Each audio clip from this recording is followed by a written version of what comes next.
नमस्कार साथियों, कैसे हैं आप सभी। उम्मीद करते हैं कि आप स्वस्थ होंगे, सुखी होंगे और प्रसन्न होंगे।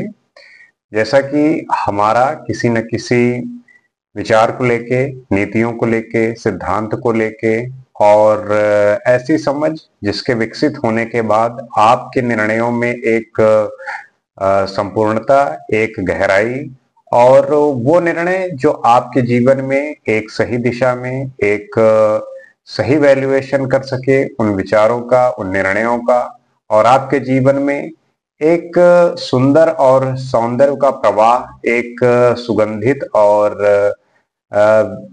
जो हमेशा के लिए याद होने वाले क्षण हैं वो विद्यमान रहें। इसी प्रयास में हमारे और आपके संवाद से, विचारों के आदान प्रदान से हम जो विकसित करना चाहते हैं कि हमारे जो संवाद की गहराई है, हमारे जो वार्तालाप की अवस्था है, जो स्थिति हो उसमें मजबूती हो, उसमें दृढ़ता हो।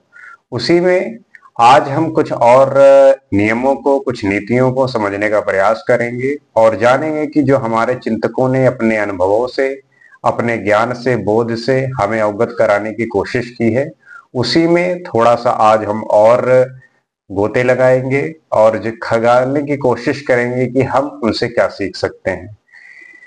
मुहूर्तम अपि जीवेक्षणरः शुक्लेन कर्मणा न कल्पम अपि कष्टेन लोकद्वय विरोधिना।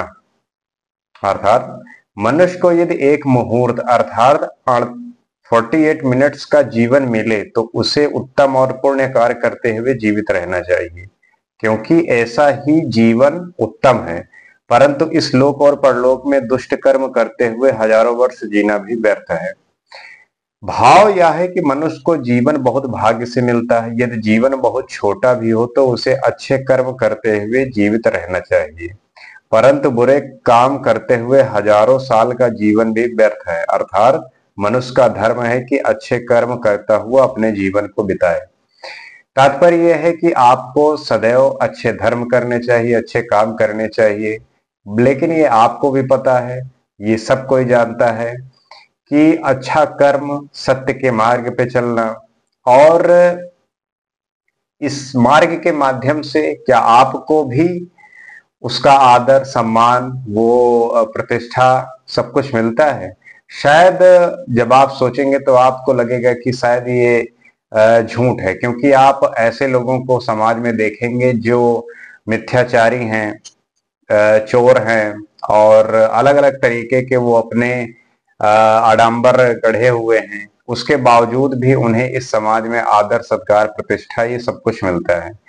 लेकिन जब आप इन्हें ठीक से सोचेंगे तब आपको लगेगा कि शायद वो जो सुख और शांति की तलाश है उसमें जो एक भिन्नता आती है एक समय के बाद। क्योंकि आप अक्सर देखेंगे कि बहुत ऐसे व्यक्ति जो बहुत सफल होते हैं, बहुत ऊंचाइयों पे होते हैं, अच्छे अच्छे पदों पे होते हैं, उनकी अपनी स्थिति इतनी खराब होती है कि वो जब व्यक्त करते हैं तब उनसे ये महसूस होता है कि हमें जो अपनी अंतर्दृष्टि में शुद्धता लानी है, जो हमें अपने हृदय को शुद्ध करना है, अपने सोल को प्योर करना है, उसमें कितने हम सजग हैं, उसमें कितने हम होश में हैं, यही आखिरकार मैटर करता है।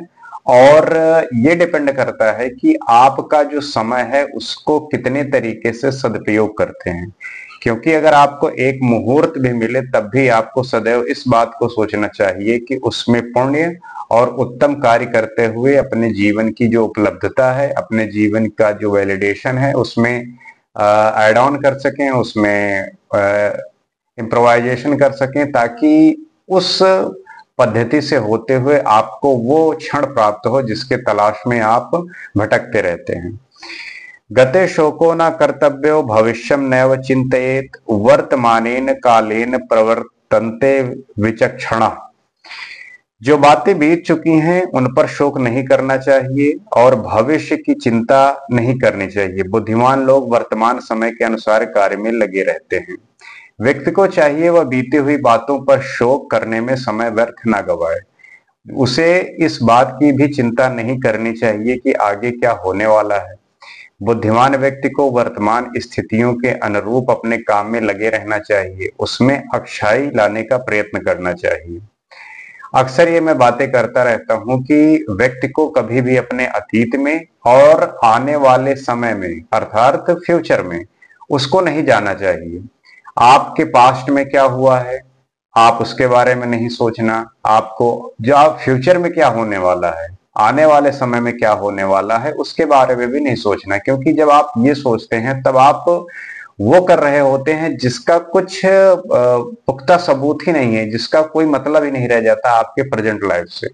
तो जो बुद्धिमान लोग होते हैं वो सदैव वर्तमान में रहते हैं, प्रेजेंट में रहते हैं, और आपको भी हमेशा इस बात का ध्यान रखना चाहिए कि हमें अपने प्रेजेंट को सुधारना है, हमें जीना है प्रेजेंट में।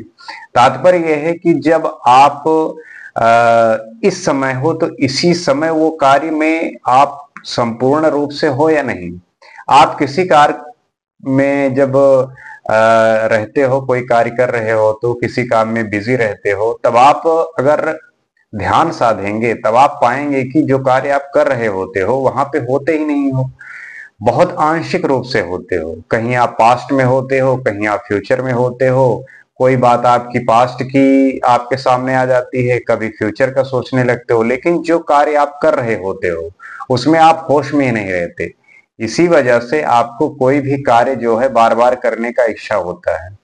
किसी भी आपने भोजन को खाया, कोई भी आपने खाना को खाया, उसके बाद आपको ये महसूस होता है कि वही बात बार बार दोहराई जाए। और ऐसा ही सिर्फ खाने में नहीं, पहनने में हो गया, घूमने में हो गया, किसी भी स्थिति में आप अपने आप को संपूर्ण नहीं देते। उसकी जो अपनी प्रेजेंटनेस है, जो उसका अपना वर्तमान है, क्योंकि अगर किसी भी क्षण को संपूर्णता से जी लिया जाए तो कहा जाता है कि अगर आप किसी भी क्षण को संपूर्णता से जी लो तो उसको दोबारा जीने की ऐसी आवश्यकता पड़ेगी ही नहीं, क्योंकि आप किसी भी अवस्था में संपूर्ण होते ही नहीं, आप हमेशा अतीत या फ्यूचर में होते हो। तो इसकी वजह से आप हमेशा उस क्षण को रिपीट रिपीट और रिपीट करना चाहते हो। कुछ भी हो, आपका जो आंशिक है, जो आपका शेषपन है, वो हमेशा बना रहता है। तो इसे हमें इसमें इंप्रूवमेंट लानी है, इसे ठीक करने की आवश्यकता है, और ये आवश्यकता आपके होश से आएगा। जब तक आप बेहोशी की हालत में हो तब तक ये स्थिति में सुधार होना बहुत मुश्किल है।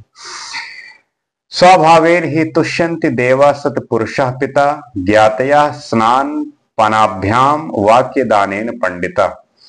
विद्वान, सज्जन और पिता स्वभाव से ही संतुष्ट होते हैं।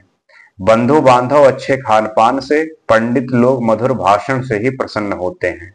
कौन किससे प्रसन्न होता है इसका जिक्र थोड़ा और डिटेल में करते हैं। विद्वान पुरुष, सज्जन व्यक्ति और पिता स्वभाव से ही प्रसन्न होते हैं। वे केवल व्यक्ति के स्वभाव को देखते हैं। पिता अपने पुत्र के स्वभाव से ही प्रसन्न होता है। रिश्तेदार, बंधु बांधव अच्छे खान पान से खुश रहते हैं, अर्थात यदि उनकी खान पान से अच्छी आवभगत की जाए तो वो प्रसन्न रहते हैं। परंतु पंडितगण मीठी बातों से प्रसन्न हो जाते हैं। कौन किससे प्रसन्न होता है, आप इस बात को अगर दिमाग में बांध लिया तब आप किसको कैसे ट्रीट करना है और उससे जो अपनी इंटरेस्ट की बातें हैं वो कैसे हमें प्राप्त करनी है, इससे आप सीख सकते हैं। जैसे विद्वान पुरुष हो गया, सज्जन व्यक्ति है और जो पिता है, इन तीनों लोगों को आप अपने स्वभाव से ही प्रसन्न कर सकते हो, स्वभाव से ही आकर्षित कर सकते हो। क्योंकि ये और इसके सिवा आप कुछ भी कर लीजिए, ये आपसे प्रसन्न नहीं होंगे। ये आपके स्वभाव से, आपके सद्गुणों से, आपके ज्ञानी होने से, इससे आपको पहचानेंगे।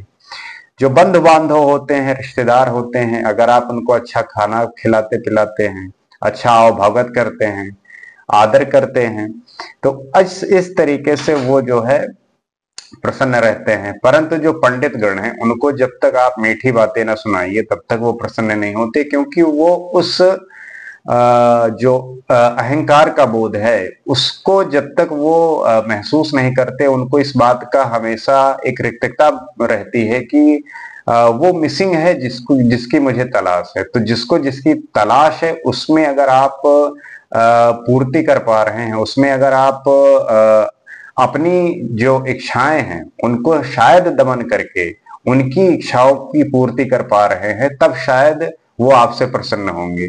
तो ये सब बातें हैं कि किसको कैसे प्रसन्न करना है अपने इंटरेस्ट को साधने के लिए, या न साधते हुए उनको उसकी स्थिति में बना के अपनी स्थिति को प्रेजेंट करना, ये आपको डिसाइड करेगा कि आप कैसे करते हैं। तो ये कुछ बातें हैं, अगर आप इसको धारण करेंगे तो आपके जीवन में लोगों को लेके, स्थिति को लेके, माहौल को लेके आप हैंडल कर सकते हो, मैनेज कर सकते हो किसी भी स्थिति को। इन बातों का ध्यान आपके बार बार रिपीटिशन से, बार बार चिंतन से ये बातें आपको याद रहेंगी, आप इसको सीख सकते हैं। क्योंकि लर्निंग जो आपकी कैपेबिलिटी है, जो आपकी सीखने की प्रवृत्ति है, उसी में इजाफा करना है, उसी को हमें ग्रो करना है। इस तरीके से हम कुछ और नए विचारों के साथ अगले एपिसोड में आपके साथ फिर उपलब्ध होंगे। आज के लिए इतना ही। नमस्कार।